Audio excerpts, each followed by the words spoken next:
You long hack! You don't belong here! Security! Brad Mitchell's voice exploded across the baggage claim area at Denver International Airport, his finger jabbing toward a black man in casual clothes. I don't care what sob story you're selling, but this is my terminal, and I won't have vagrants wandering around scaring passengers. The words hit the morning air like a slap. Travelers froze mid-stride, their wheeled luggage suddenly silent. Coffee cups paused halfway to lips. Conversations died. Every eye in the vast baggage claim area turned toward the confrontation unfolding near Carousel 3. David Thompson stood perfectly still, his worn leather messenger bag slung across his shoulder. At 47, he carried himself with the quiet confidence of a man who had built something significant from nothing. His dark skin showed the faint lines around his eyes that came from decades of early mornings and late nights of boardroom battles fought and won. Today, he looked like any other traveler. His navy polo shirt was slightly wrinkled from the 3-hour flight from Seattle, and his khaki pants had that lived-in comfort of someone who valued substance over style. What Brad Mitchell didn't know was that David Thompson was the CEO and majority shareholder of Apex Logistics, the company that held a $75 million contract with Denver International Airport. In exactly 18 minutes, Brad would lose his job, but Brad had no idea who he was really talking to. The baggage claim area stretched out like a cathedral of modern travel with its soaring ceilings and gleaming steel carousels. The morning light streamed through massive windows, casting long golden rectangles across the polished floor. It should have been beautiful. Instead, it felt electric with tension as Brad Mitchell advanced towards David with the swagger of someone who believed his small slice of authority made him king of the world. Brad was 38 with sandy brown hair that he kept perfectly styled and a uniform that was pressed with military precision. His supervisor badge caught the light as he moved, and his blue eyes burned with the kind of righteous anger that came from too much coffee and too little sleep. Behind him, Carmen Rodriguez, his assistant supervisor, followed with uncertainty written across her face. "I've been doing this job for 8 years. Brad continued, his voice carrying across the terminal, "and I know trouble when I see it. You're not supposed to be in this area." David's response was measured calm. "I think there's been a misunderstanding. The only misunderstanding," Brad shot back, stepping closer, "is you thinking you can fool me. I've seen this act before." Near the information desk, Elena Vasquez, a 26-year-old TSA agent, shifted uncomfortably. She had worked with Brad long enough to recognize the tone in his voice, the edge that appeared whenever someone didn't look like they belonged in his version of the airport. Her dark eyes flicked between the two men, her hand unconsciously moving toward her radio. At Carousel 4, Jake Patterson, a 29-year-old business consultant heading home to Chicago, slowly pulled out his phone. Something about this interaction felt wrong. The aggression in the supervisor's voice, the calm dignity of the man being confronted, the way other airport employees were starting to notice but not intervene. "People like you," Brad said, his voice dropping to a hiss, "always think you can just wander around where you don't belong." The words hung in the air like smoke. David's response was quiet, but it carried. "People like me." Brad's face flushed. "You know exactly what I mean." The moment stretched. Phones began to emerge from pockets and purses. The modern instinct for documentation kicked in as travelers sensed they were witnessing something that would matter beyond this morning, beyond this airport, beyond this moment. David Thompson had faced this choice point many times in his 47 years. The moment where he could reveal who he was, end the confrontation with a business card and a phone call, and walk away with his dignity intact but nothing changed. Or he could let it play out and endure the humiliation and learn exactly who these people were when they thought no one important was watching. Today, with a $75 million contract renewal on the table and the future of thousands of jobs in the balance, he chose to wait. To listen. To let Brad Mitchell show everyone in the terminal exactly who he really was. Carmen Rodriguez felt her stomach tighten. She had worked under Brad for 2 years, had seen him handle difficult situations before, but something about his tone today made her want to step back to distance herself from whatever was about to unfold.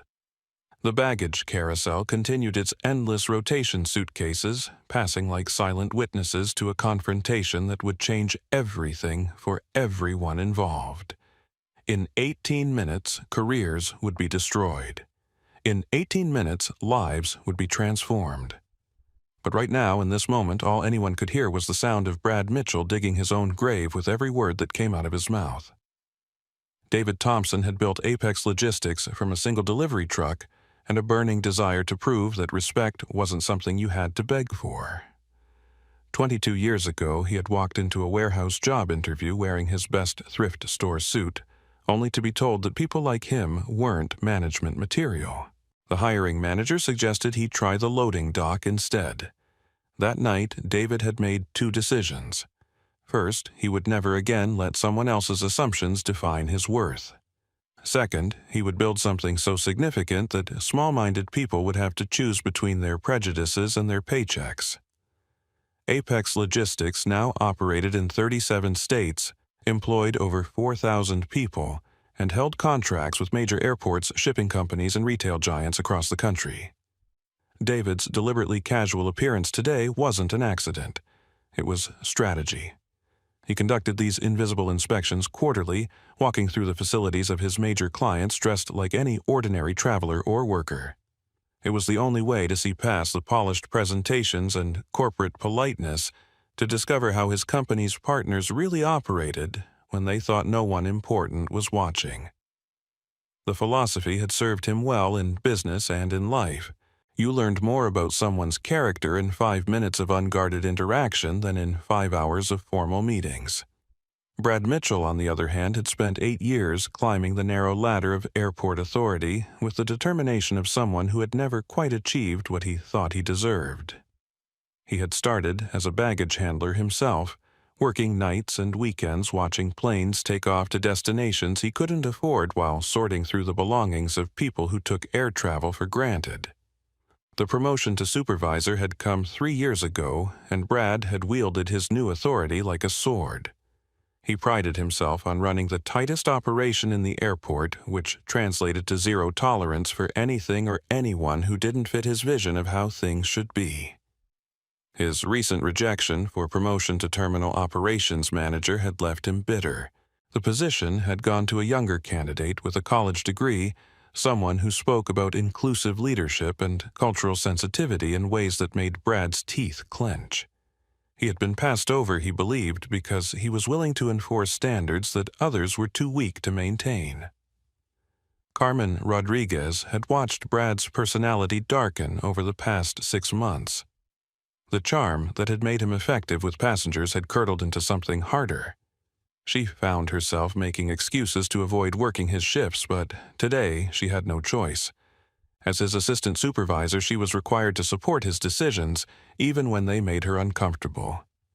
Carmen had immigrated from Mexico with her family when she was 12, and she understood what it felt like to have someone decide your worth based on appearance alone. But she also understood the value of employment, and Brad held her career advancement in his hands. Elena Vasquez recognized the tension in Brad's voice because she had heard it before. 3 months ago, she had watched him detain a Middle Eastern family for additional screening that turned into 2 hours of humiliation. Last month, it had been a young black mother traveling alone with her children, questioned repeatedly about whether she could afford her first-class tickets. Each time, Elena had filed incident reports that seemed to disappear into administrative black holes. She had begun to wonder if Brad had connections higher up the chain, people who shared his views about who belonged in airport premium areas and who didn't. Jake Patterson had built a successful consulting career by recognizing patterns, and he was seeing one now. The aggressive posture, the public confrontation, the assumption of guilt without evidence. His phone was already recording as he watched the supervisor's behavior escalate beyond anything that could be justified by security concerns. As a white businessman who had traveled extensively, Jake had witnessed discrimination before, but had often convinced himself it wasn't his place to intervene. Today felt different. The calm dignity of the man being confronted, the obvious wrongness of the situation, and the power of social media to demand accountability made action feel not just possible, but necessary. David had learned patience through necessity. In his early career, fighting back against discrimination had often backfired, marking him as difficult or aggressive. He had developed a different approach: let people reveal themselves, fully document everything, and then respond with overwhelming evidence rather than emotional reaction. This morning's inspection had already revealed maintenance issues that needed addressing and staffing patterns that could be improved. But Brad Mitchell's behavior was uncovering something more serious: a culture that allowed personal bias to override professional responsibility. David's phone buzzed with messages from his assistant about the board meeting scheduled for later that morning. The Denver contract renewal was worth more than money. It was a test case for Apex Logistics' expansion into Western markets. How the airport handled diversity and inclusion would determine whether David recommended Denver as a model for other airports to follow. Brad's worldview had been shaped by 8 years of watching people he considered undeserving receive privileges he had to earn through hard work. He saw David's presence in the baggage claim area not as neutral territory accessible to any passenger, but as an intrusion into his domain by someone who clearly didn't belong. The leather messenger bag, the casual clothes, the unhurried pace all triggered Brad's assumption radar.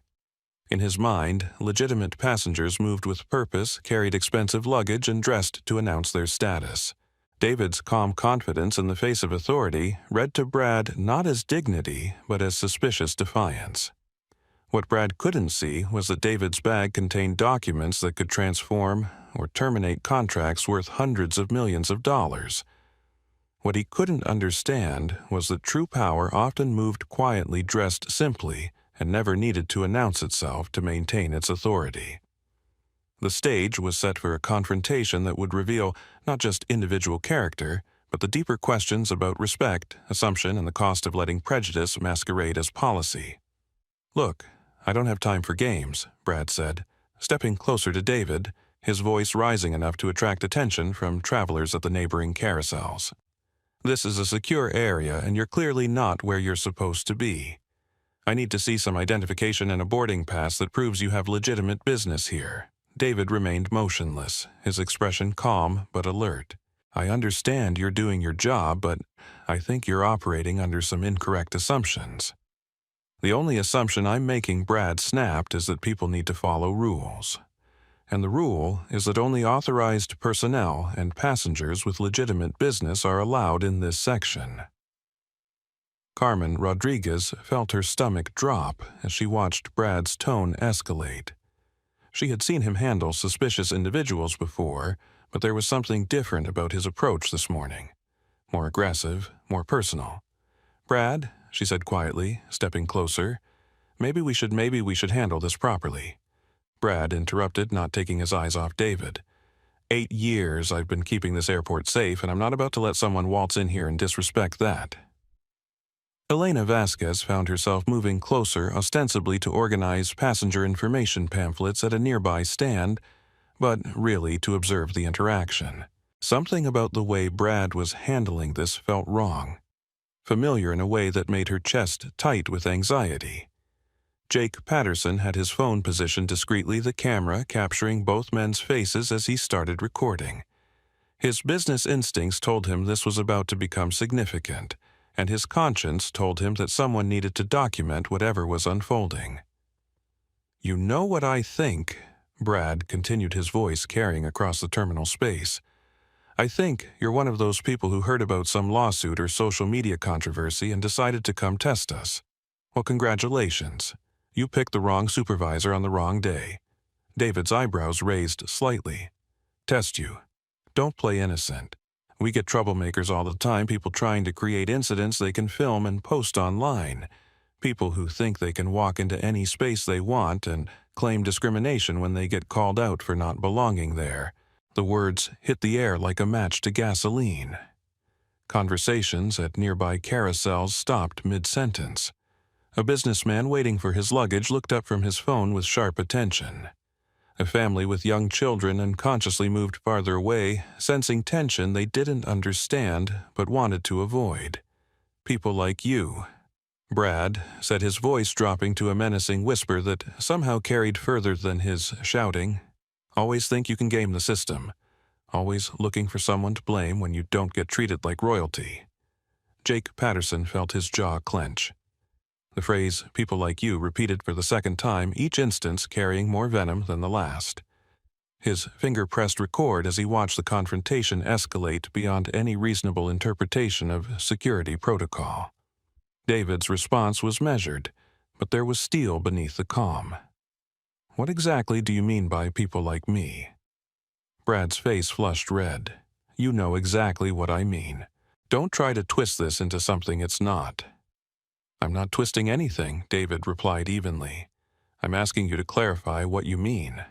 Carmen Rodriguez felt sweat beading on her forehead despite the air conditioning. She had worked in customer service long enough to recognize when a situation was spiraling out of control. Brad's personal animosity was overtaking any legitimate security concerns, and she found herself torn between supporting her supervisor and protecting herself from the fallout. "Look," she interjected, attempting to de-escalate. "Maybe we can just check your information and clear this up quickly." But Brad was past the point of de-escalation. 8 years of accumulated resentment, 6 months of frustration over his failed promotion, and a morning's worth of stress converged into a focus on David that had nothing to do with airport security and everything to do with power. "No," Brad said firmly. "This individual has been disruptive and evasive. He's refused to follow basic instructions, and now he's trying to make this about race. That's not going to work here." The accusation hung in the air like a toxic cloud. David had not mentioned race. Brad was the one who had introduced it, and now he was trying to use David's measured questions as evidence of manipulation. Elena Vasquez felt her training kick in. As a TSA agent, she was supposed to support security decisions made by airport supervisors. But she was also supposed to recognize when personal bias was masquerading as security protocol. Brad's behavior was checking every box on her mental list of inappropriate conduct. More phones were coming out now. Word was spreading through the terminal with the speed of modern communication. A woman near Carousel 2 was typing rapidly on her phone live, tweeting the confrontation. A teenager was recording a TikTok video, whispering commentary about the crazy airport drama unfolding in front of him. David Thompson made a decision that would define the next hour of his life. He could end this confrontation immediately with the simple revelation of his identity. Brad would apologize, Carmen would be embarrassed, Elena would file a report that would disappear, and nothing would change for the next person who found themselves in this situation without the protection of wealth and authority. Instead, he pulled out his wallet and quietly handed Brad his driver's license. Brad examined it with the scrutiny of someone looking for counterfeit bills. "David Thompson," he read aloud as if the name itself was suspicious. "Says here you live in Seattle. What are you doing in Denver?" "Traveling," David responded simply. "Traveling for what purpose? Business."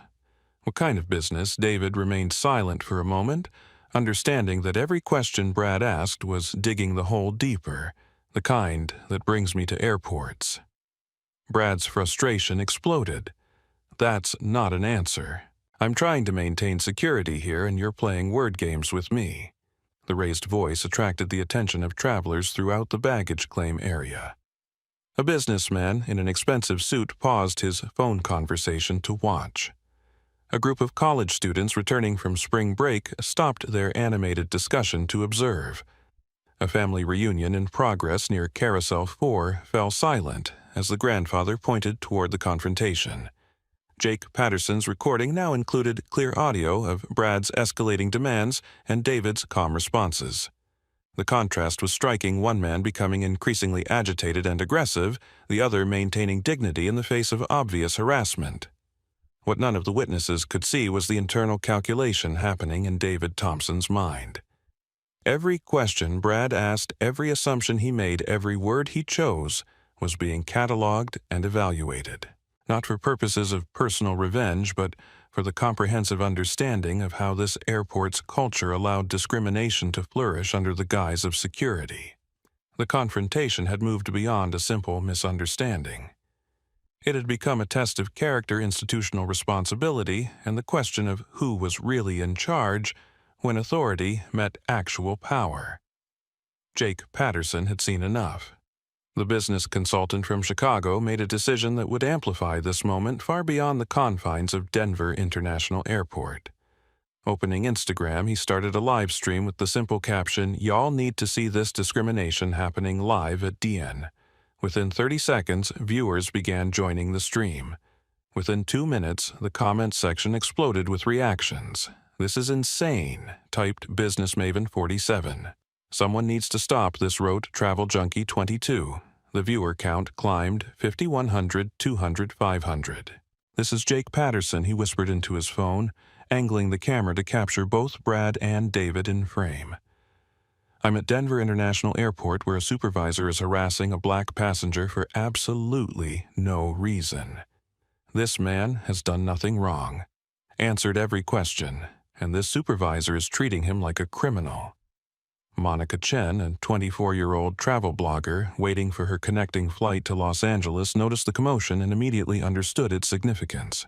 She opened Twitter and began a thread that would eventually reach 500,000 shares. Thread currently witnessing racial profiling at Den Airport. Supervisor Brad Mitchell targeting black passenger for existing in baggage claim. This is exactly how discrimination operates in 2024, disguised as security. Denver Airport discrimination near the Delta baggage area. Rosa Martinez, a 35-year-old janitor, paused her routine cleaning to watch the confrontation.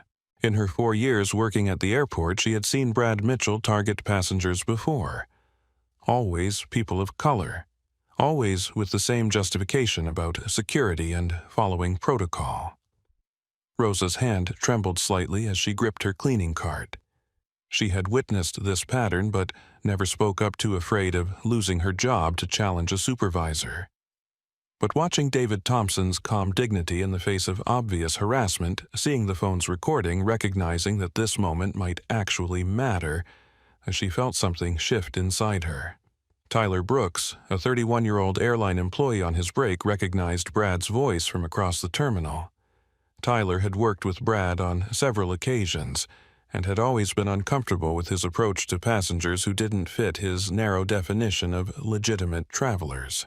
Last year, Tyler had watched Brad detain an elderly Latina woman for 45 minutes, questioning her right to be in first class despite her valid ticket. Tyler had said nothing, then telling himself it wasn't his place to intervene. The shame of that silence gnawed at him now as he watched history repeat itself. "This has gone too far," Tyler muttered to himself, pulling out his own phone to document what was unfolding. Monica's second tweet gained traction immediately. "Supervisor's badge says Brad Mitchell. He's now demanding this passenger prove he belongs in public area of airport. Passenger completely compliant, answering questions calmly. This is what implicit bias looks like." Brad Mitchell Jake's Instagram livestream had reached 1,000 viewers. The comments were flowing so fast they blurred together. "Call airport police. This is disgusting. Someone help that man. Get this supervisor's name. This is going viral." Elena Vasquez felt her professional training warring with her moral compass. As a TSA agent, she was supposed to support airport security decisions, but as a woman who had experienced discrimination herself, she recognized exactly what was happening to David Thompson.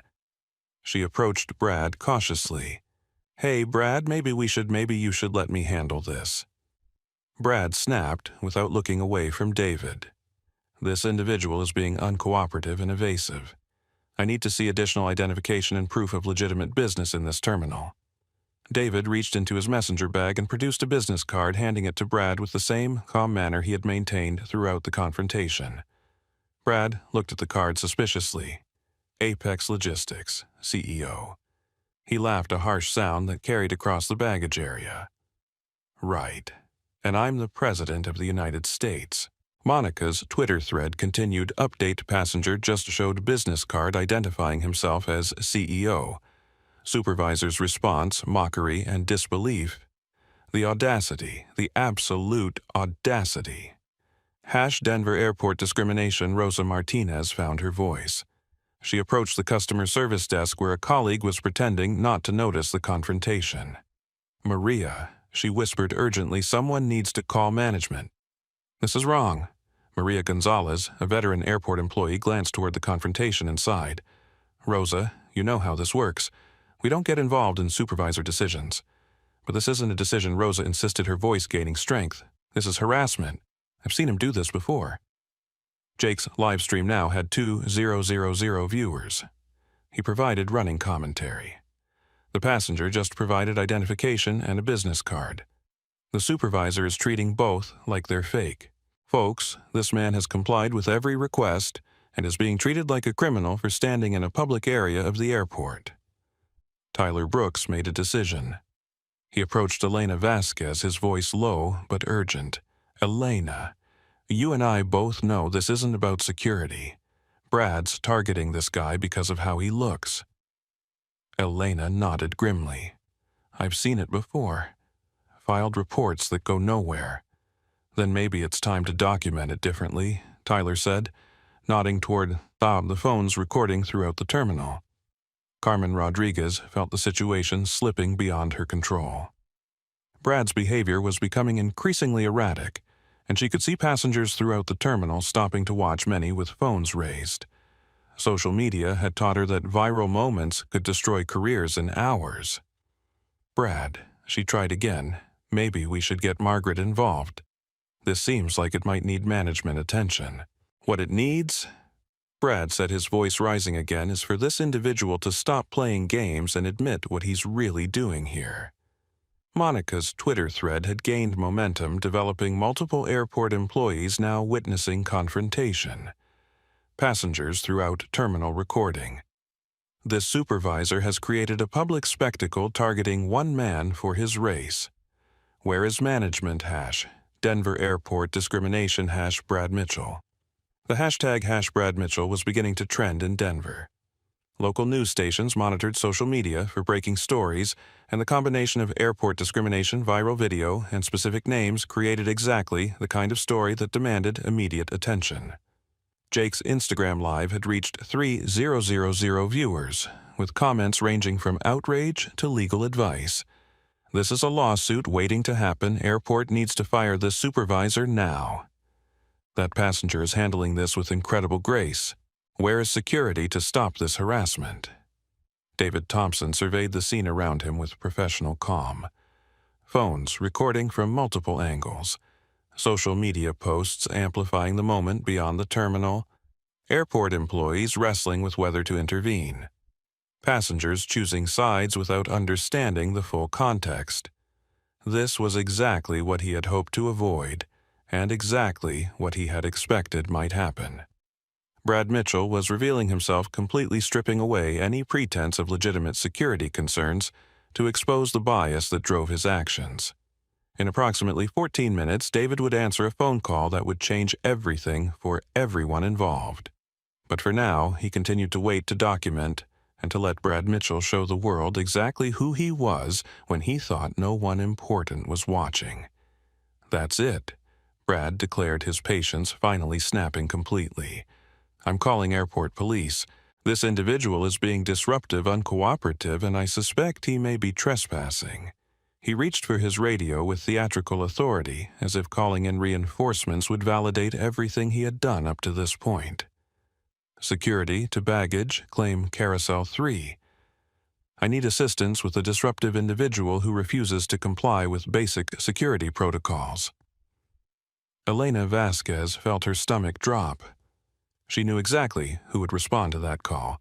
Officer Luis Hernandez, a 40-year-old airport police officer who had worked with Brad before and generally supported his tough but fair approach to terminal management.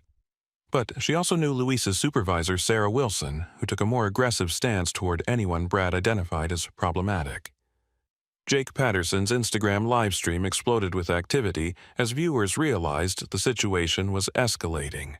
"Oh no, they're calling police on this man for existing," he whispered to his phone. "This is about to get so much worse. Someone needs to help him." The comment section filled with increasingly urgent responses. "Call the airport, someone contact management, this is insane, get a lawyer." The viewer count had reached 4,500 and climbing. Monica Chen's Twitter thread gained new urgency. Urgent airport supervisor now calling police on black passenger who has violated no laws and answered every question. This is escalating exactly as these situations always do. #Denver Airport Discrimination #. Brad Mitchell David Thompson remained still, his expression unchanged. He had expected this escalation. In his experience, people like Brad Mitchell always doubled down when their authority was questioned, always called for backup when they realized they were losing control of the narrative. Rosa Martinez felt her heart pounding as she watched the confrontation reach a new level. She had seen too many videos of police interactions gone wrong to feel comfortable with where this was heading. Despite her fear of retaliation, she approached Elena Vasquez directly. "Elena," she said, her voice shaking but determined, "this isn't right. You know this isn't right." Elena met her eyes, seeing her own internal conflict reflected in Rosa's face. "I know," she said quietly. "But what can we do?" "We can tell the truth," Rosa replied. "We can speak up." Within 3 minutes, Officer Luis Hernandez arrived, followed closely by Security Supervisor Sarah Wilson. Luis was a seasoned professional who had worked airport security for 12 years, but he was also someone who generally trusted the judgment of terminal supervisors like Brad. Sarah Wilson, on the other hand, was 29 years old and had built her career on being tougher than anyone expected from someone her age. She approached every situation with the assumption that force and authority were more effective than patience and de-escalation. "What's the situation?" Brad Luis asked as he approached, his hand resting casually on his radio. "This individual has been loitering in the baggage area without legitimate business." Brad explained, his voice taking on the official tone he used when he wanted to sound reasonable. "He's refused to provide adequate identification or explanation for his presence, and he's been argumentative and evasive throughout our interaction." Jake Patterson's livestream captured every word, and his viewers responded immediately. "That's a lie." He answered every question. This supervisor is lying to police. The viewer count reached 6,000. Sarah Wilson looked David up and down with the practiced assessment of someone who made quick judgments about people based on appearance. His casual clothes, his calm demeanor, and his presence in a space where she expected to see either passengers with expensive luggage or airport employees in uniform immediately put him in her potential problem category. Sir Sarah said, her voice carrying the authority of someone accustomed to compliance, "I need to see identification and proof that you have legitimate business in this area of the terminal." David reached into his wallet again, producing his driver's license for the second time. Sarah examined it with exaggerated care, as if the act of scrutiny itself would reveal deception.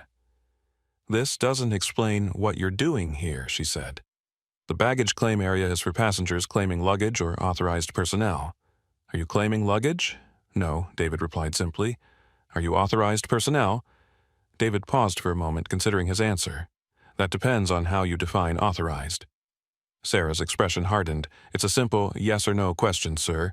Monica Chen live tweeted the exchange security supervisor now interrogating passenger with same questions already answered. Moving goalposts. Classic harassment pattern. #Denver Airport Discrimination. Tyler Brooks, watching from the airline employee area, pulled out his phone and called the airport's customer service hotline. When the representative answered, he identified himself as an airport employee and reported a situation of racial profiling in progress at baggage claim. "I think you need to get a manager down here immediately," he said. "This is about to become a major incident." Elena Vasquez made her own decision. She approached Luis Hernandez, whom she had worked with many times and generally respected. "Luis," she said quietly, "I've been watching this whole interaction. This man hasn't done anything wrong. He's answered every question calmly and politely. Brad's escalating this for no reason." Luis looked at her with surprise. Elena wasn't known for challenging supervisor decisions or inserting herself into security situations. "Are you sure about that?" "Elena, Brad says he's been uncooperative." "Luis, I'm telling you what I saw. This isn't about security. This is about something else. Jake Patterson's Instagram livestream had reached 8,000 viewers.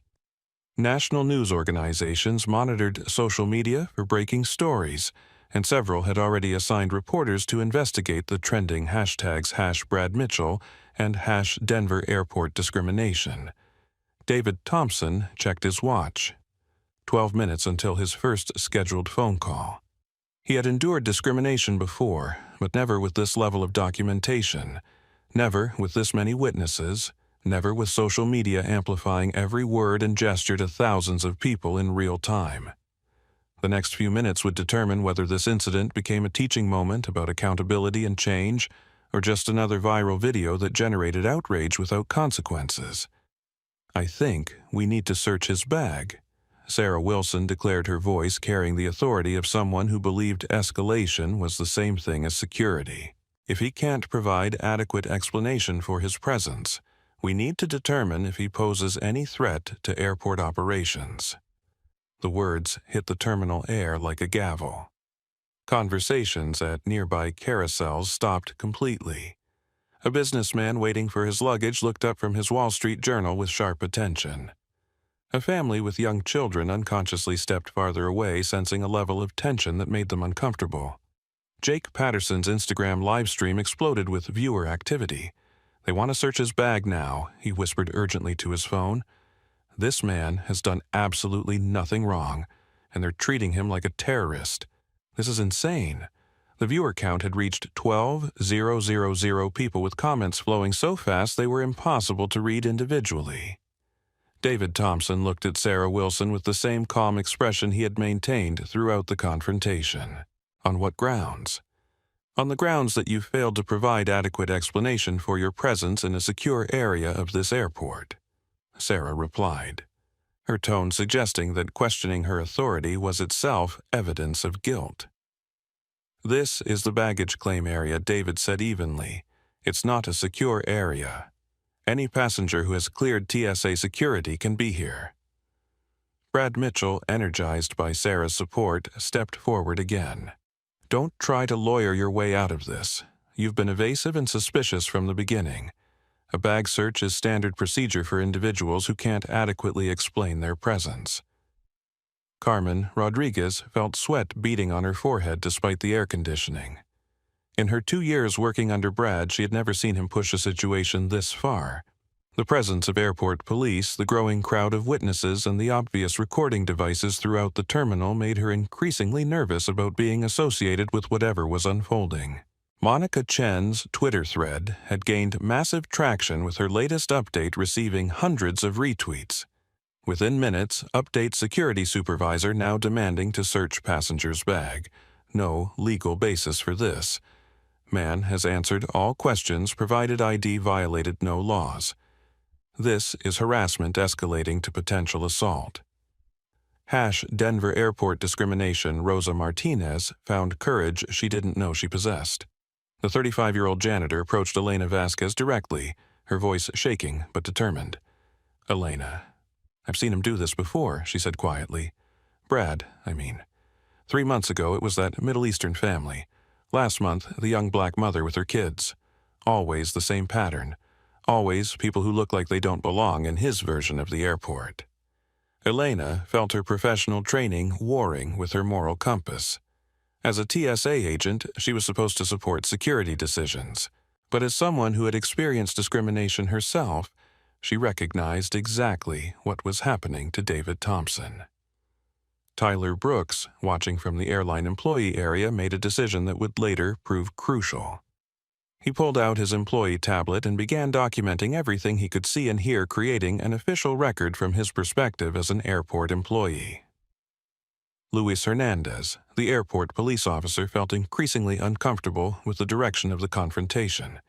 In his 12 years of airport security, he had learned to distinguish between legitimate security concerns and personal conflicts disguised as official business. Brad's behavior was checking every box on his mental list of inappropriate conduct.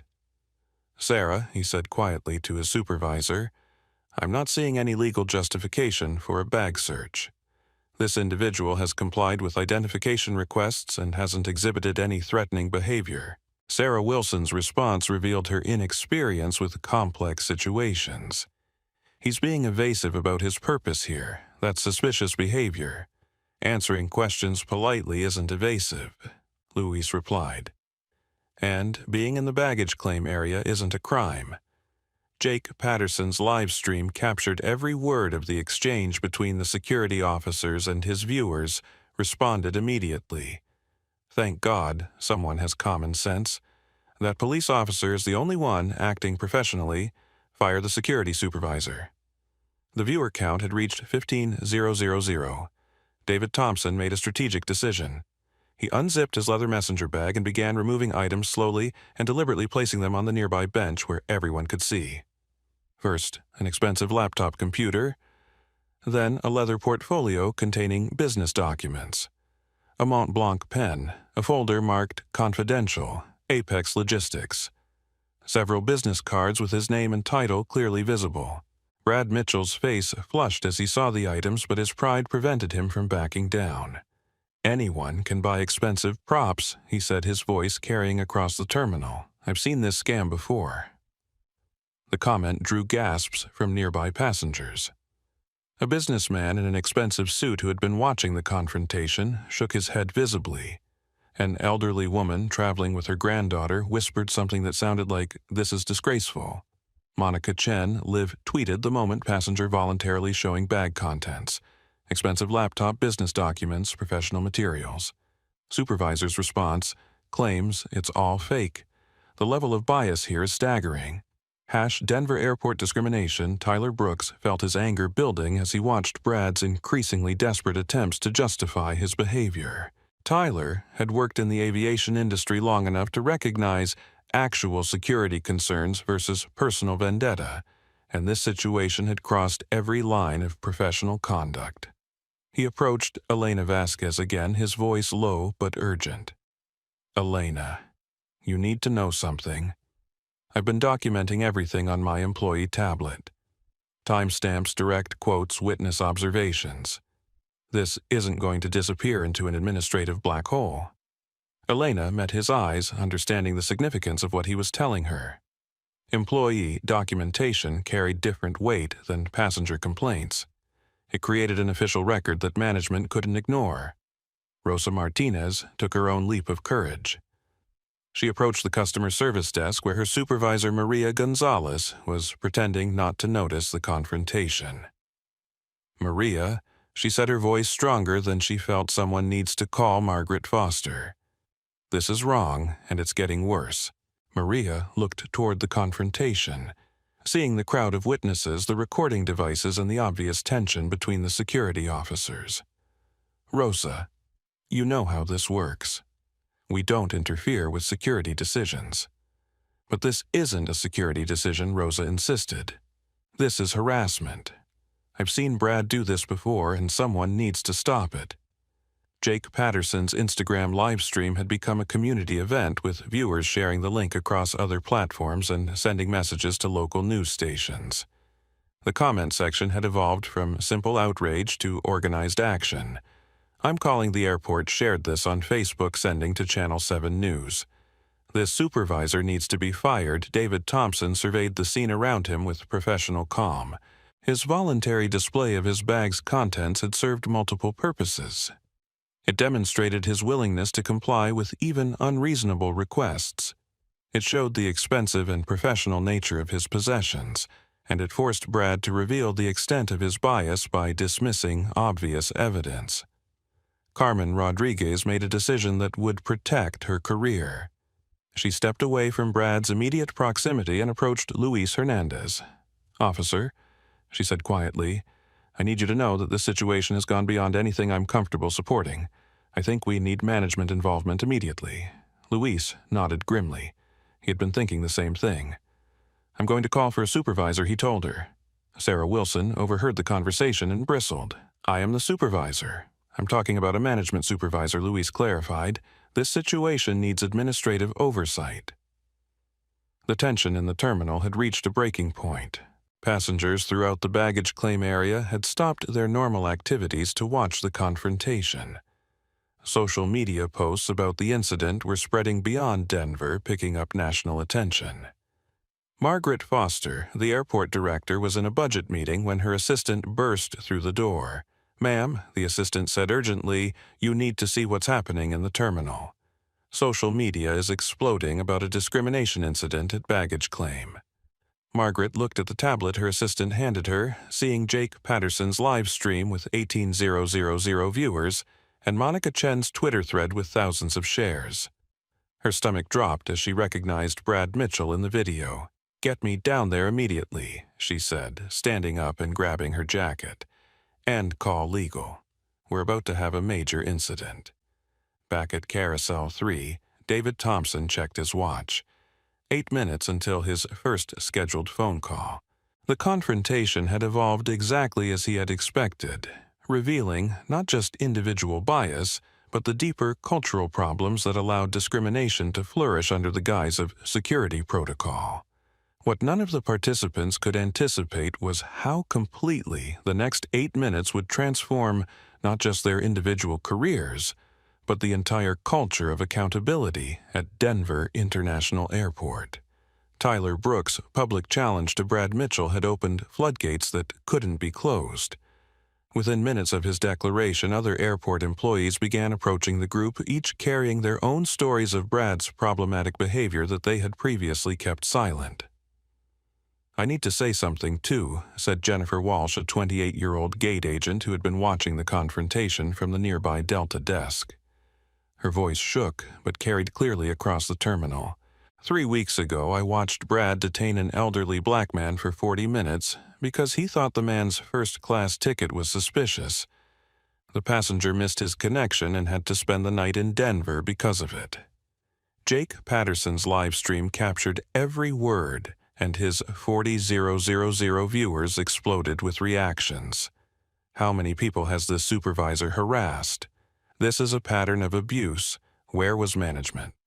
When all this was happening, Monica Chen immediately tweeted Jennifer's testimony, breaking airport employees coming forward with multiple incidents of discriminatory behavior by Supervisor Brad Mitchell. This wasn't an isolated incident. #Denver Airport Discrimination #pattern. Margaret Foster felt her stomach sink as she realized the full scope of what her airport was facing. Individual incidents could be explained away as misunderstandings or training issues. A documented pattern of discriminatory behavior captured on live stream with multiple employee witnesses created legal and public relations consequences that would take years to repair. Rosa Martinez found courage she didn't know she possessed. Last month, she said, her voice growing stronger with each word, "I saw Brad make a Hispanic family wait 2 hours to claim their luggage because he said they looked like they might be carrying something illegal. Their only crime was speaking Spanish while they waited." Elena Vasquez nodded grimly. "I remember that incident. I filed a report about it that went nowhere.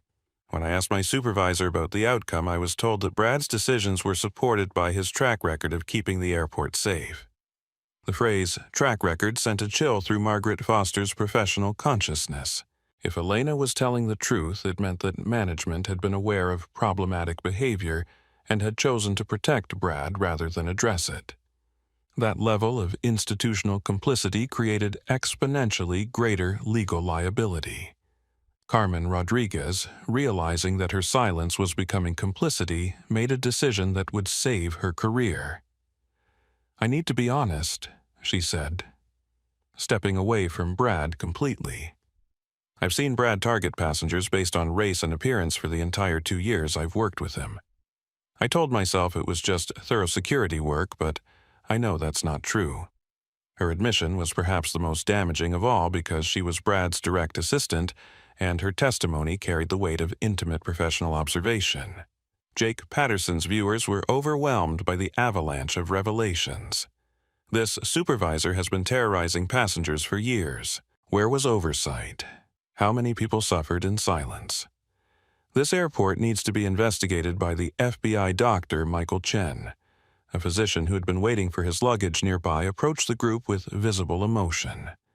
6 months ago, Brad Mitchell accused me of stealing medical equipment from my own hospital because I was carrying surgical instruments in my bag.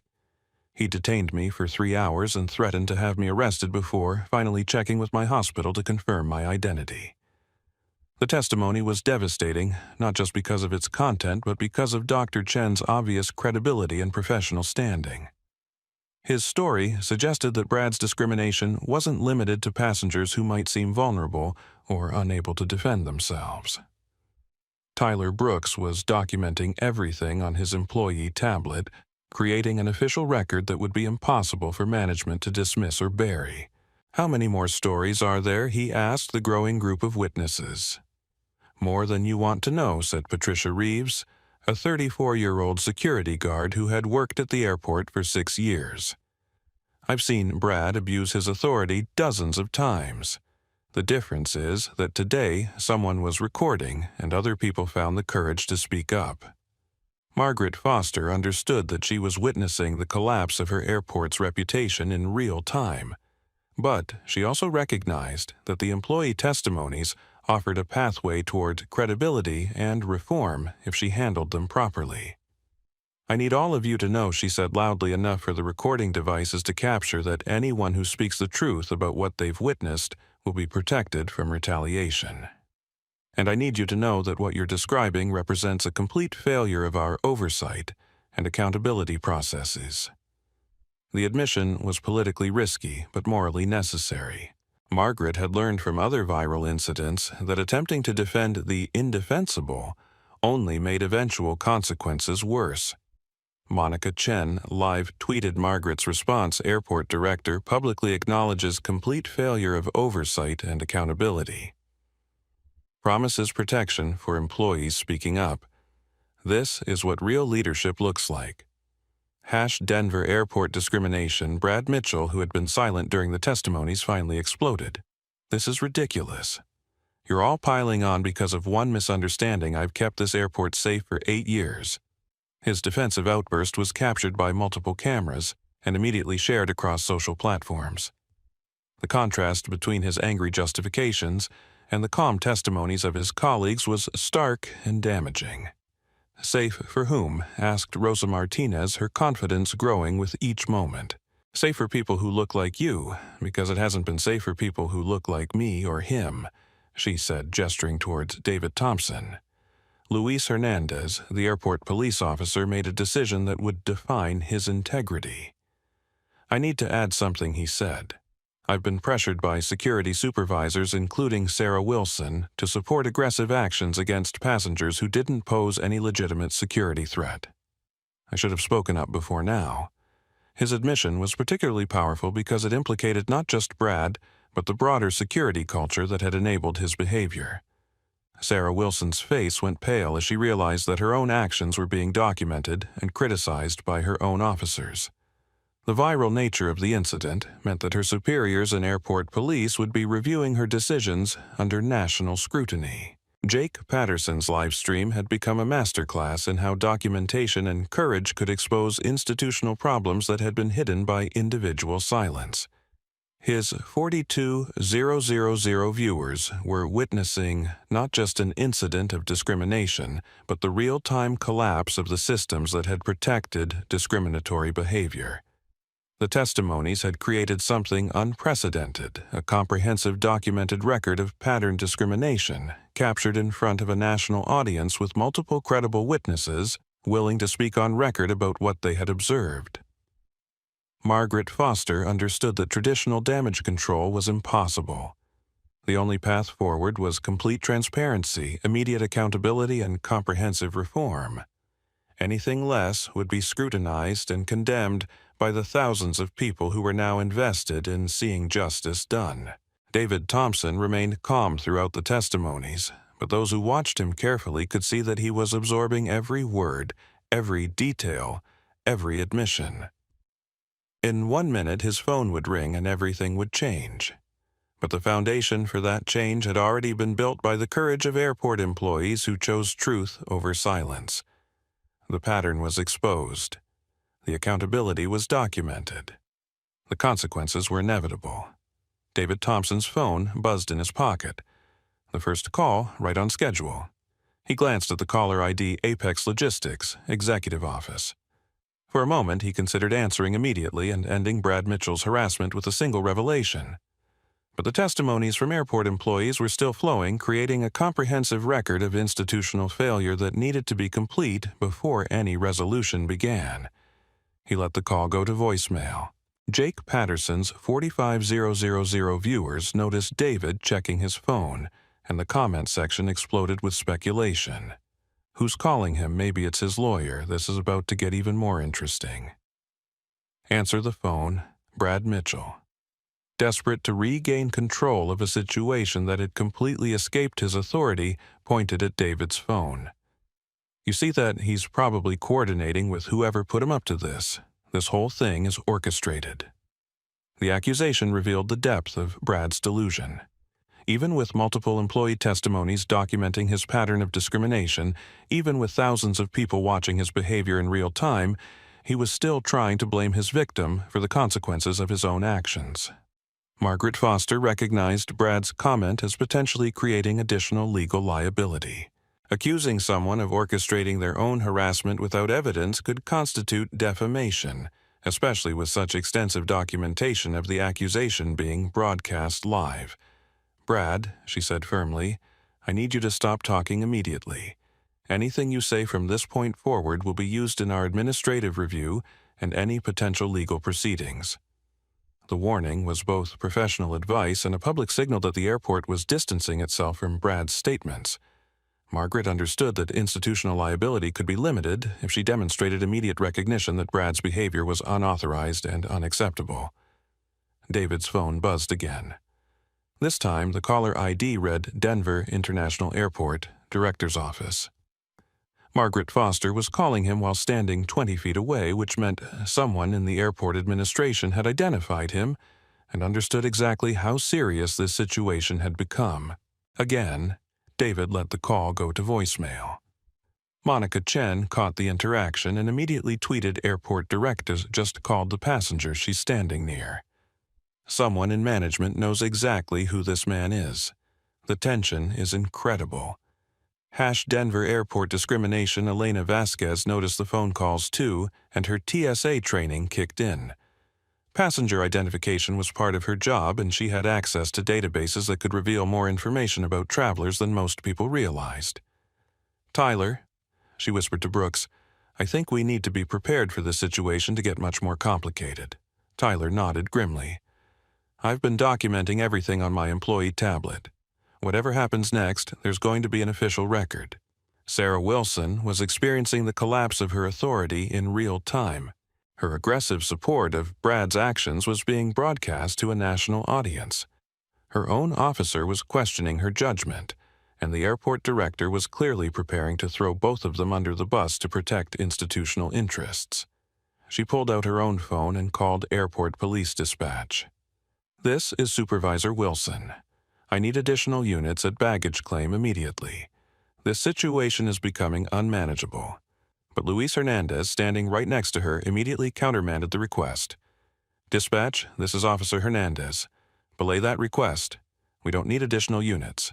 This situation requires de-escalation, not more force. The public disagreement between security supervisors was captured by multiple recording devices and immediately shared across social platforms. Law enforcement disagreeing publicly about the appropriate response to a discrimination incident created additional evidence of institutional confusion and poor leadership. Jake Patterson's livestream viewers were riveted by the developing drama. The police are arguing with each other.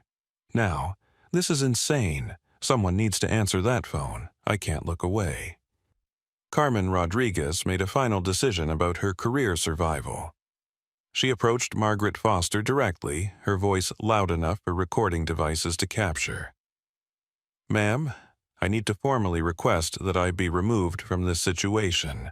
I cannot and will not continue to support actions that I believe are discriminatory and potentially illegal. Her public rejection of Brad's authority was devastating because it came from his own assistant supervisor. If his direct reports were abandoning him on camera, it became impossible for airport management to claim his behavior had institutional support. David's phone buzzed a third time. This call came from a number he recognized, the Colorado governor's office. News of the viral incident had reached the highest levels of state government, and political leaders were beginning to weigh in on what was rapidly becoming a national story about discrimination and accountability. For the third time, David let the call go to voicemail. Brad Mitchell, watching David ignore multiple phone calls while maintaining his calm demeanor, began to sense that something was very wrong with his assumptions about who he was confronting. "Who is calling you?" he demanded. "Who are you really?" The questions hung in the air with the weight of recognition that Brad's confidence was finally beginning to crack. After 45 minutes of harassment, after multiple employee testimonies about his pattern of discrimination, after thousands of people had watched his behavior broadcast live, Brad was finally beginning to wonder if he had made a catastrophic mistake. Margaret Foster recognized the moment of doubt in Brad's voice and seized the opportunity to begin damage control. "Brad, I think it's time for you to step back and let me handle this situation." But Brad's pride prevented him from accepting defeat gracefully. "I've been handling situations like this for 8 years without interference from management. I know how to identify troublemakers and people who don't belong in secure areas." His refusal to back down even when offered an escape route demonstrated the depth of his commitment to his discriminatory worldview. He would rather face consequences than acknowledge that his judgment had been wrong. Rosa Martinez watched Brad's desperate justifications and felt a moment of clarity about her own complicity in enabling his behavior through silence. "Brad," she said, her voice carrying across the terminal, "the only troublemaker here is you. The only person who doesn't belong in this job is you." Her words hit like a gavel. Airport employees publicly rejecting their supervisor's authority, while cameras rolled, created exactly the kind of documentation that employment lawyers and civil rights advocates needed to pursue comprehensive reform. David Thompson checked his watch. In 30 seconds, he would answer the next phone call and reveal information that would transform this incident from a discrimination story into a corporate accountability story. But the foundation had been laid: perfectly extensive documentation, multiple credible witnesses, and a clear pattern of institutional failure. Jake Patterson's live stream had reached 50,000 concurrent viewers. Major news networks were incorporating his footage into their national broadcasts. Social media platforms were struggling to handle the volume of sharing and commenting. The incident had become a cultural moment that transcended its original participants. Tyler Brooks felt the weight of history in the moment. His decision to speak up had created a cascade of revelations that would change not just individual careers, but potentially the entire culture of accountability at Denver International Airport. Elena Vasquez understood that her TSA career would never be the same after publicly challenging security authority on live stream. But watching David Thompson's dignity in the face of obvious harassment, seeing the courage of her colleagues, and recognizing the power of documentation to demand justice made the risk feel worthwhile. Margaret Foster braced herself for whatever revelation was coming. Her administrative instincts told her that David Thompson's calm confidence wasn't the behavior of someone without resources or connections. His willingness to endure extended harassment while maintaining perfect composure suggested he was operating from a position of strength that hadn't yet been revealed. David's phone rang again. This time he looked at the screen, made eye contact with Brad Mitchell, and pressed the answer button. "David Thompson speaking. David Thompson, CEO of Apex Logistics." David said clearly into his phone, his voice carrying across the silent baggage claim area. Every conversation stopped, every recording device focused on his words. 50,000 people on Jake Patterson's live stream held their collective breath. "Yes, I'm at Denver International Airport right now," David continued, keeping his eyes locked on Brad Mitchell's face. "Having some very interesting conversations with your security staff." Brad's face underwent a transformation that would be captured, shared, and analyzed thousands of times in the coming hours. The confident sneer that had defined his demeanor for the past hour melted into confusion, then recognition, then absolute horror, as the full implications of what he had done began to sink in. Jake Patterson's live stream exploded with activity. Comments flooded in faster than anyone could read. "CEO, oh my God. Brad is done. This is the best plot twist ever. Someone call an ambulance for Brad's career. Margaret Foster felt her knees go weak. Apex Logistics was Denver International's largest private contractor responsible for cargo operations, supply chain management, and transportation logistics worth over $75 million annually. David Thompson wasn't just any CEO, he was one of the most powerful business leaders connected to the airport's operations. The contract renewal meeting was scheduled for later this morning. David continued into his phone, his tone remaining professional despite the chaos around him. But I decided to conduct some preliminary observations of how our partner facilities operate when they think no one important is watching. Monica Chen's fingers flew across her phone screen. Bombshell passenger reveals he's CEO of Apex Logistics, Denver Airport's largest contractor worth $75 million annually. Supervisor just harassed his own business partner. #Denver Airport discrimination #. Game over. Carmen Rodriguez, who had distanced herself from Brad's actions just minutes earlier, felt overwhelming relief that she had made the right choice. Her career had been saved by her moral compass, while Brad's had been destroyed by his lack of one. Sarah Wilson understood immediately that her aggressive support of Brad's harassment had potentially cost the airport one of its most valuable business relationships. Her mind raced through the legal and professional implications of targeting the CEO of a major contractor with discriminatory treatment. "Put me on speaker," came a voice from David's phone. "This is Jonathan Hayes from the Apex Logistics Board of Directors. We've been monitoring the social media coverage of this incident for the past 30 minutes. David pressed the speaker button, and Jonathan Hayes' voice filled the terminal space. "Mr. Thompson, the board has reviewed the live stream footage and employee testimonies. We're prepared to initiate immediate contract review proceedings based on what we've witnessed regarding Denver International's treatment of passengers and management of discriminatory behavior." The words hit the airport like a financial earthquake. Contract review proceedings meant that Apex Logistics was considering terminating their $75 million relationship with Denver International. For an airport that depended on major corporate partnerships, losing Apex could trigger a cascade of financial consequences affecting thousands of jobs. Brad Mitchell, his face now completely drained of color, tried desperately to salvage the situation. "Mr. Thompson, sir, I didn't know. I was just following standard security protocols. There must be some misunderstanding." David's response was measured but devastating. "Mr. Mitchell, for the past hour, you've made very clear what you think of people who look like me. You've demonstrated exactly how you handle authority when you believe no one important is watching. There's no misunderstanding here. There's just accountability." Tyler Brooks felt a surge of vindication as he watched Brad's desperate backtracking. After years of witnessing discriminatory behavior and staying silent, seeing justice delivered with such precision and documentation felt like redemption for every time he had failed to speak up. Elena Vasquez was recording everything on her own phone, now understanding that this moment would become a case study in how social media accountability could force institutional change.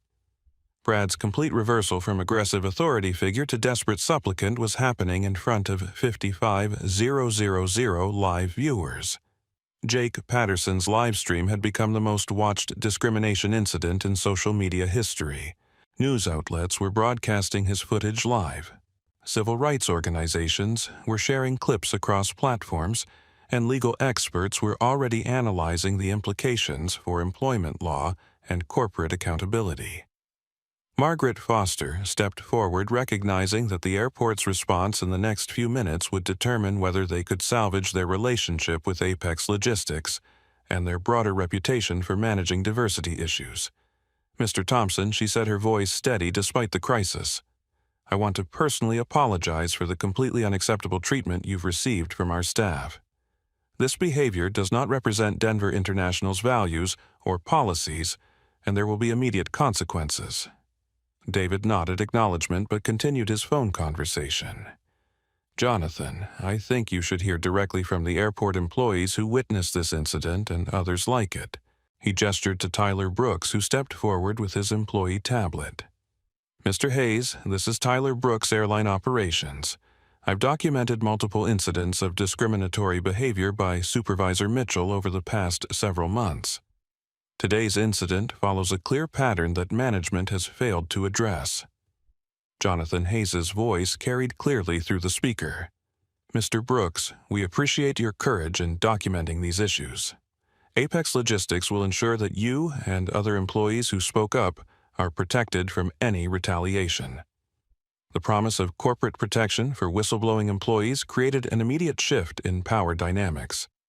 Airport workers who had remained silent out of fear suddenly understood that speaking truth carried less risk than remaining complicit in discriminatory practices.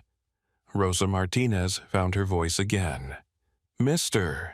Hayes, I've worked here for 4 years and I've seen Supervisor Mitchell target Hispanic families, black passengers, and anyone who doesn't look wealthy or white. Today was just the first time someone recorded it. Elena Vasquez added, I filed multiple reports about concerning behavior that were ignored by management. The pattern has been clear for months, but no one wanted to address it. Each testimony was being broadcast live to a national audience and documented for potential legal proceedings. The comprehensive nature of the employee statements created an unassailable record of institutional failure and individual accountability. Brad Mitchell made one final desperate attempt to save his career.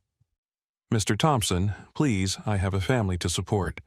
I was just doing my job. I never meant any disrespect. David's response revealed the full measure of his character. Mr. Mitchell, everyone you've harassed over the past months had families too. Everyone you've humiliated with your assumptions and bias had lives and dignity that mattered. The difference is that they didn't have the power to defend themselves. Today, you discovered what accountability looks like. Jonathan Hayes's voice cut through the terminal. Miss Foster, Apex Logistics will be conducting a comprehensive review of our partnership with Denver International. Our preliminary assessment suggests serious concerns about your facility's commitment to treating all passengers with dignity and respect. Margaret Foster understood that her next words would determine whether the airport faced a public relations crisis or a financial catastrophe. Mr. Hayes, we are committed to immediate and comprehensive reform. Supervisor Mitchell will be terminated effective immediately. Security Supervisor Wilson will be suspended pending investigation. We will implement new training protocols and oversight measures within 30 days. The swift administrative response was exactly what social media accountability demanded. Immediate consequences for discriminatory behavior protection for employees who spoke up and concrete commitments to institutional change. Jake Patterson's live stream reached its peak audience of 60,000 viewers as he captured Brad Mitchell being escorted away from the terminal by airport security. The man who had spent an hour harassing David Thompson with assumed authority was leaving in disgrace, his career destroyed by his own documented words and actions. David Thompson finally stood up, straightening his casual polo shirt and adjusting his messenger bag. For an hour he had endured harassment with dignity. Now he carried the moral authority of someone who had faced injustice without compromising his principles and had used his power to create positive change rather than personal revenge. The revelation was complete. The accountability was achieved. The transformation was beginning. Margaret Foster wasted no time implementing the promises she had made to David Thompson and the 60,000 people watching Jake Patterson's live stream.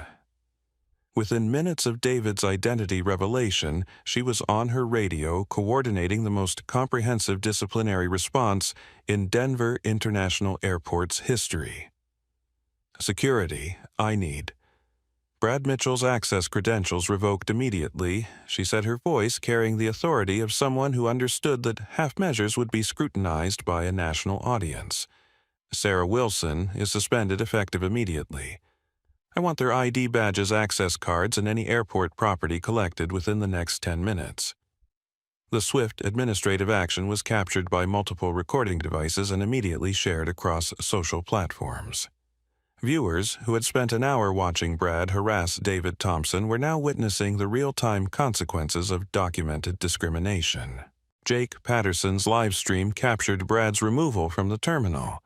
The man who had confidently exercised authority over a space he believed he controlled was escorted out by the same security team he had tried to weaponize against David.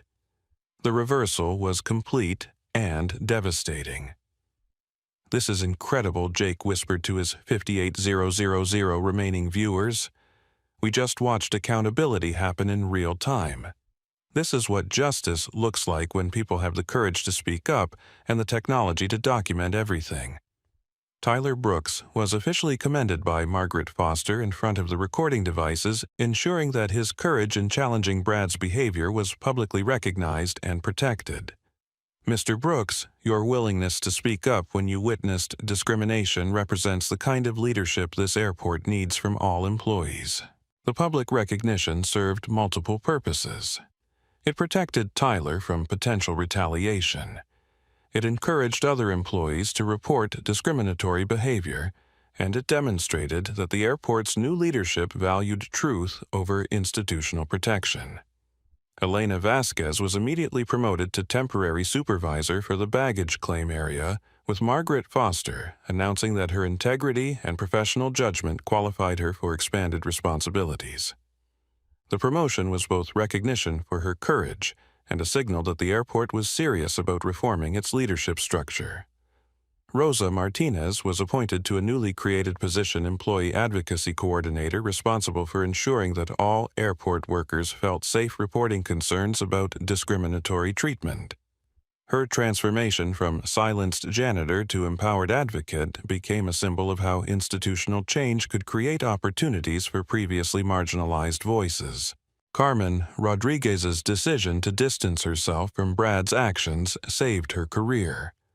Margaret Foster publicly acknowledged that Carmen had demonstrated professional judgment by recognizing inappropriate behavior and refusing to continue supporting it. Her survival became a lesson about the importance of moral courage over institutional loyalty. Luis Hernandez was commended for his professional restraint and proper application of law enforcement protocols. His refusal to escalate the situation unnecessarily and his willingness to challenge his supervisor's poor judgment were held up as examples of how experienced officers should handle complex situations. David Thompson remained in the terminal for another hour, working with Margaret Foster to establish the framework for a comprehensive review of airport policies and procedures.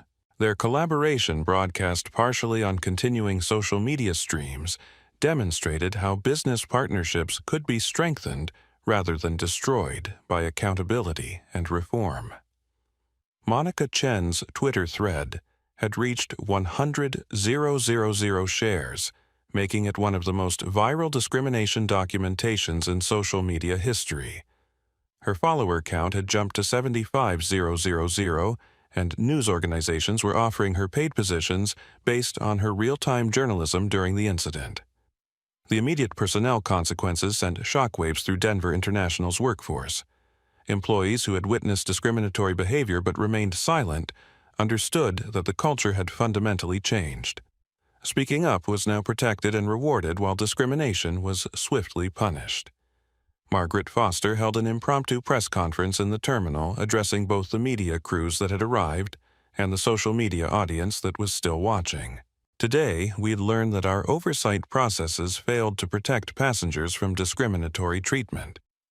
We have taken immediate action to address individual accountability and begun comprehensive reforms to ensure this never happens again. Her response was praised by civil rights organizations and crisis management experts as a model for how institutions should handle viral discrimination incidents. Swift action, complete transparency, and genuine commitment to change had transformed a public relations disaster into an opportunity for meaningful reform. The Colorado governor issued a statement praising the airport's response and announcing that David Thompson would be invited to join a state-level task force on transportation equity.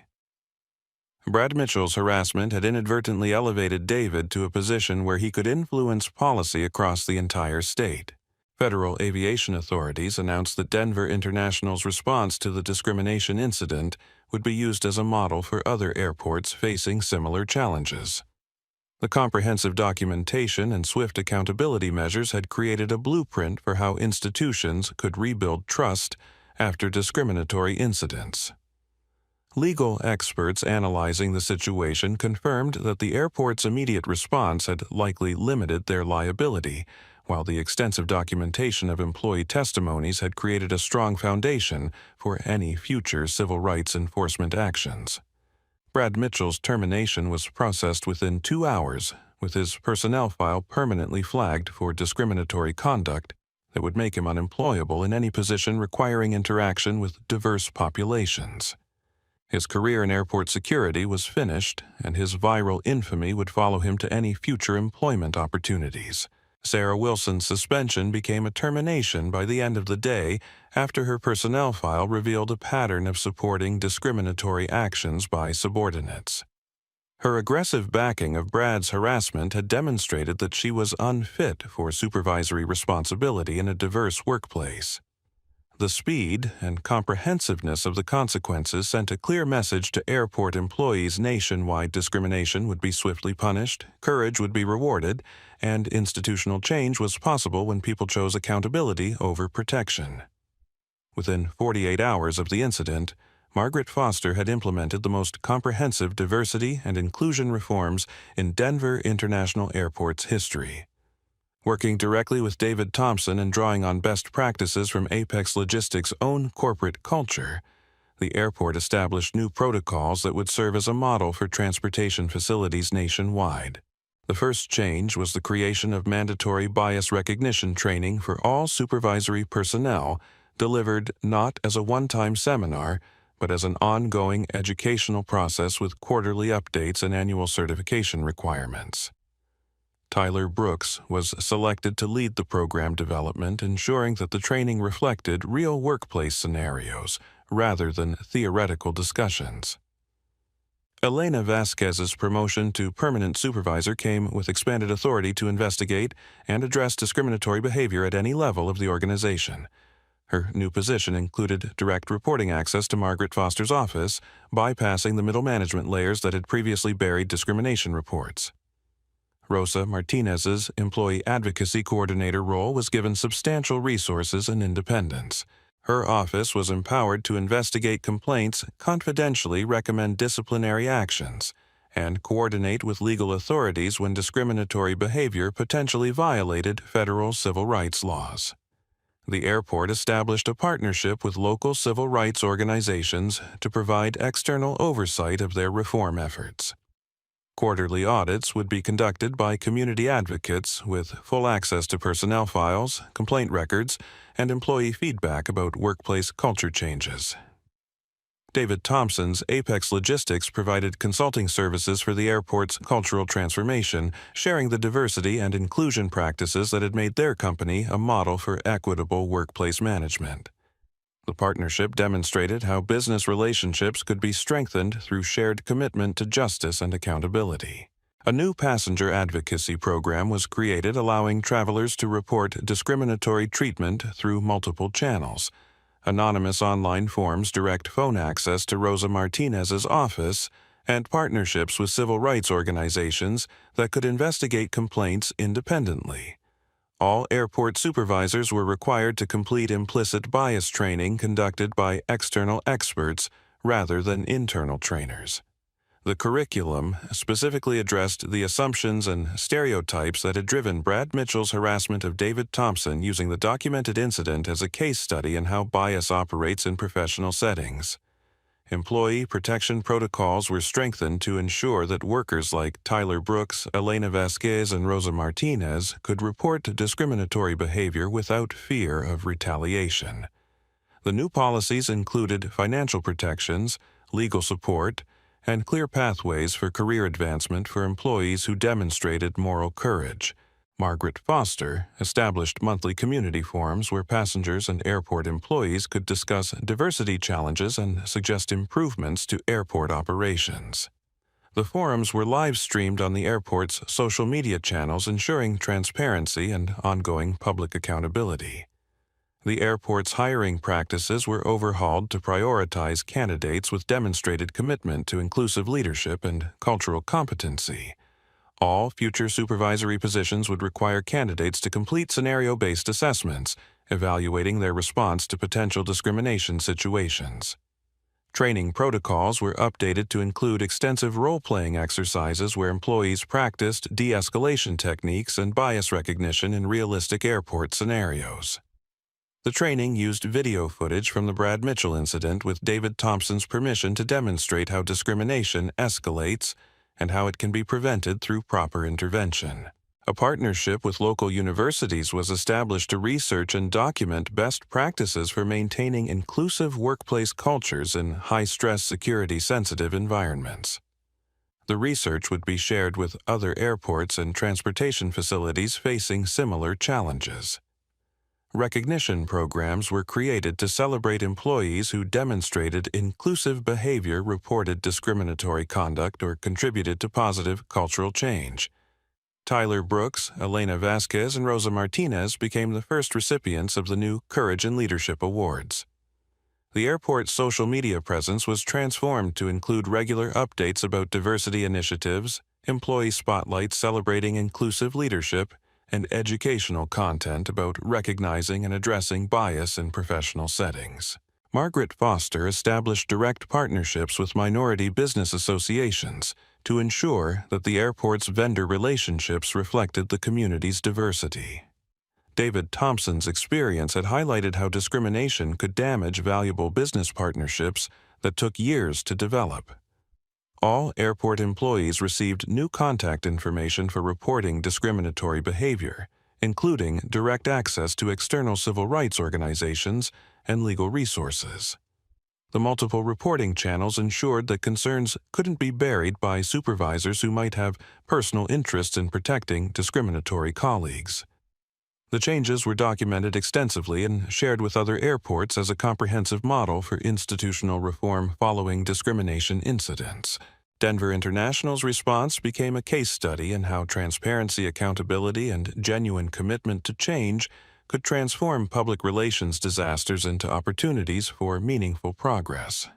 Federal aviation authorities incorporated elements of Denver's reform program into their recommended guidelines for airports nationwide, ensuring that David Thompson's experience would influence transportation equity policies far beyond Colorado. The implementation timeline was aggressive but achievable: 30 days for initial training rollouts, 60 days for full policy implementation, and 90 days for the first comprehensive assessment of cultural change. The ambitious schedule demonstrated that the airport was treating reform as an urgent priority rather than a long-term aspiration. 6 months later, Denver International Airport received a national award for excellence in workplace equity and inclusion, recognizing their transformation from a facility that had enabled discrimination to a model for how institutions could rebuild trust through genuine accountability and comprehensive change. Jake Patterson's Instagram livestream had changed his life in ways he never anticipated. The business consultant who had spontaneously decided to document discrimination at Denver International Airport found himself at the center of a national conversation about social media's power to demand accountability and justice. Within a week of the incident, Jake had received interview requests from major news networks, speaking engagements from civil rights organizations, and consulting opportunities from companies wanting to understand how viral accountability could transform workplace cultures. His follower count had grown from 800 to 150,000, and his accidental journalism had opened doors to a new career in social justice advocacy. "I never intended to become an activist," Jake reflected in an interview with CNN. "I just saw something wrong happening and felt like someone needed to document it. But I learned that sometimes the most important thing you can do is press record and refuse to look away." Monica Chen had parlayed her Twitter documentation of the incident into a position as a staff writer for a major online publication, covering discrimination and accountability in the travel industry. Her thread about David Thompson's harassment had been studied in journalism schools as an example of how real-time social media reporting could influence breaking news coverage. Her newfound platform allowed her to investigate and document discrimination incidents at airports across the country, giving voice to passengers who had experienced bias but lacked the resources or visibility to demand accountability. Monica had found her professional calling in the space between journalism and advocacy. Tyler Brooks had become a national symbol of workplace courage, speaking at conferences about the importance of challenging discriminatory behavior even when it might cost you professionally. His decision to publicly oppose Brad Mitchell's harassment had transformed his career from airline operations into diversity and inclusion consulting. The scariest moment wasn't confronting my supervisor, Tyler explained in speeches to airport employees nationwide. It was realizing how many times I had stayed silent before that moment. I couldn't live with myself if I let David Thompson stand alone when I knew what was happening was wrong. Elena Vasquez had been promoted twice since the incident, eventually becoming Denver International's Director of Passenger Experience and Equity. Her transformation from a TSA agent afraid to challenge authority to a senior leader responsible for preventing discrimination had inspired similar career paths for women and minorities throughout the transportation industry. Rosa Martinez had discovered a talent for advocacy that surprised everyone, including herself.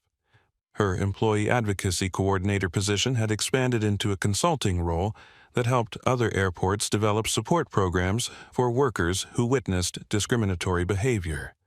Her courage in speaking up despite her vulnerable position had made her a sought-after voice in discussions about protecting marginalized employees. David Thompson had used the incident as a catalyst for expanding Apex Logistics' diversity and inclusion consulting services. The company now worked with major corporations to conduct similar invisible inspections that revealed how organizations treated people when they believed no one important was watching. The most valuable lesson David reflected in a Harvard Business Review article about the incident was that character is revealed not in how you treat your superiors, but in how you treat people who you believe can't help or hurt you. Brad Mitchell showed his character completely in 1 hour. The question for every leader is, what does your character look like when you think no one is watching? Margaret Foster's leadership during the crisis had elevated her national reputation as a model for how administrators should handle discrimination incidents. She had been invited to join multiple boards and consulting groups focused on organizational accountability and cultural change in public institutions. The former Brad Mitchell had disappeared from public view, his LinkedIn profile deleted, and his social media presence scrubbed. Employment lawyers confirmed that his viral harassment of David Thompson had made him effectively unemployable in any customer-facing role. His name had become synonymous with workplace discrimination and abuse of authority. Carmen Rodriguez had learned valuable lessons about moral courage that shaped the rest of her career. Her decision to distance herself from Brad's behavior at the crucial moment had saved her professionally, but more importantly, it had taught her that institutional loyalty should never override personal integrity. Luis Hernandez had been promoted within airport police and had become a trainer for de-escalation techniques in potentially discriminatory situations. His professional restraint during the incident and his willingness to challenge his supervisor's poor judgment had made him a model for how law enforcement should handle bias-related confrontations. The incident had also transformed the broader culture at Denver International Airport. Employees who had previously remained silent about discriminatory behavior now felt empowered to speak up, knowing that courage would be rewarded rather than punished. Passenger complaints about discriminatory treatment dropped by 85% in the year following the incident, not because discrimination had been eliminated, but because the cultural changes had created an environment where bias was quickly identified and addressed before it could escalate to harassment. David Thompson kept a framed copy of Jake Patterson's original Instagram post in his office, along with screenshots of the employee testimonies that had revealed the full scope of Brad Mitchell's discriminatory behavior. The display served as a reminder that justice often required patience, documentation, and the willingness to endure injustice long enough to create lasting change. Revenge would have been easy, David told his wife during a quiet dinner conversation months after the incident. I could have ended Brad's harassment immediately by revealing who I was, but real change required letting him show everyone exactly who he was when he thought he had all the power. Sometimes you have to let people destroy themselves to save everyone else. The personal transformations that emerged from that hour at Denver International Airport had rippled far beyond the original participants, inspiring thousands of people to find their own courage in the face of injustice, and proving that individual actions could indeed create institutional change. 6 months after that transformative morning at Denver International Airport, David Thompson returned for his quarterly inspection. This time he arrived in his usual business attire, met by Margaret Foster, with the full ceremony appropriate for a major contractor and partner in organizational change. As David walked through the same baggage claim area where Brad Mitchell had harassed him, the difference was remarkable. Airport employees moved with professional confidence, treating all passengers with respect regardless of their appearance or perceived status. The cultural transformation was visible in every interaction. Near Carousel 3, where everything had begun, Rosa Martinez was training a new employee about the passenger advocacy procedures. She looked up as David passed, offering a warm smile that carried volumes about dignity, courage, and the power of speaking truth even when it felt dangerous. Tyler Brooks approached with a quarterly report about the airport's inclusion initiatives. His confidence had grown immeasurably since that morning when he first challenged Brad's authority. "Mr. Thompson," he said, "the changes you helped create have transformed this place. Employees feel safe reporting concerns, and passengers are treated with the respect everyone deserves."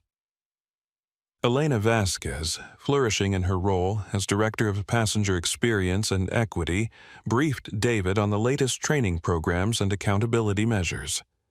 Her journey from fearful TSA agent to empowered leader had become a model for how institutional change could create opportunities for previously marginalized voices. As David prepared to leave the airport after his inspection, he reflected on a simple truth that had guided his entire approach to the incident. Respect isn't earned through titles or wealth. It's owed to every human being simply because they exist. The morning's confrontation had taught him something profound about the nature of justice. Real accountability wasn't about destroying Brad Mitchell's career. It was about creating processes that prevented the next Brad Mitchell from destroying someone else's dignity. The viral nature of the incident had sparked conversations in airports across the country, leading to policy changes, training programs, and cultural shifts that affected millions of travelers. What had started as one man's willingness to endure discrimination for the sake of documentation had become a catalyst for nationwide reform in the transportation industry. But the most important change wasn't in policies or procedures.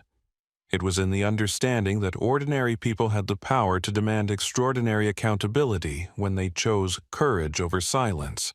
Jake Patterson's decision to press record Tyler Brooks's choice to speak up, Elena Vasquez's willingness to challenge authority, and Rosa Martinez's courage to share her truth had created a perfect storm of documentation and testimony that made denial impossible and change inevitable. David thought about his father's words from 30 years earlier. Sometimes you have to let people show you exactly who they are before you can change who they become. Brad Mitchell had shown the world exactly who he was in that hour of harassment.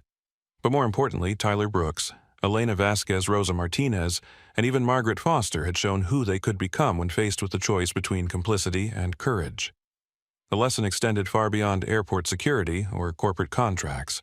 In a world where discrimination often operated through subtle biases and quiet exclusions, the Denver International incident had demonstrated the power of comprehensive documentation, the importance of witness courage, and the possibility that viral accountability could create lasting institutional change.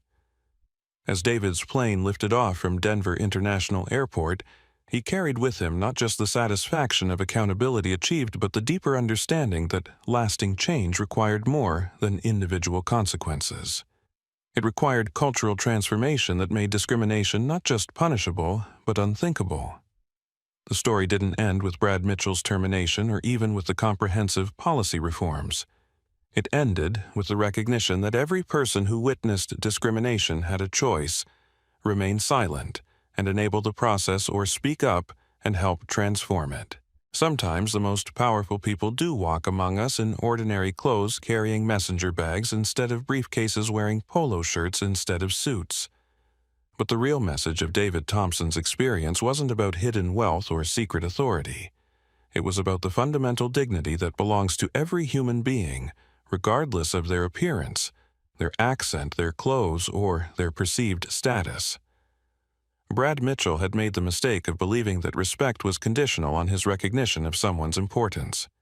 He learned too late that respect is unconditional, owed to every person simply because they are human. The viral documentation of his harassment hadn't just exposed individual bias. It had revealed how discrimination operates in institutions when good people choose silence over intervention, when processes protect authority over accountability, and when the cost of speaking up seems higher than the cost of looking away. David Thompson's patient endurance of that harassment had created space for others to find their courage. His willingness to let Brad Mitchell reveal himself completely had provided the comprehensive evidence needed for meaningful reform rather than superficial apologies.